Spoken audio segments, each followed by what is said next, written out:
அனைவருக்கும் வணக்கம். இந்த செய்தியை பார்த்ததுல இருந்து மனசே சரியில்லை. வயநாடு நிலச்சரிவில் தன்னுடைய தாய், தந்தை, தங்கை, பாட்டி, தாத்தான்னு தன்னோட ஒட்டுமொத்த குடும்பத்தையுமே இழந்து நிற்கதியான புது பெண்.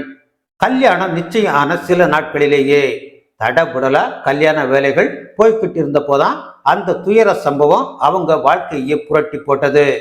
அந்த பேரிடர்ல தன்னோட மொத்த குடும்பத்தையும் இழந்த பொண்ணுக்கு முழு ஆதரவா இருந்தவர் தான் வருங்கால கணவர் ஜென்சன்.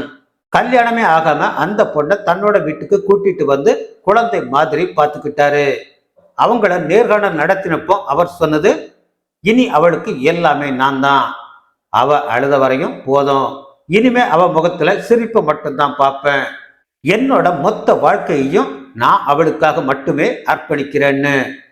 எல்லா துயரங்களையும் தாண்டி கொஞ்சம் கொஞ்சமா மீண்டு வரும்போதுதான் நேற்று முன்தினம் ஏற்பட்ட வாகன விபத்துல அந்த மாப்பிள்ளை பையன் இறந்துட்டாரு. கேட்கவே அவ்வளவு வேதனையா இருக்கு.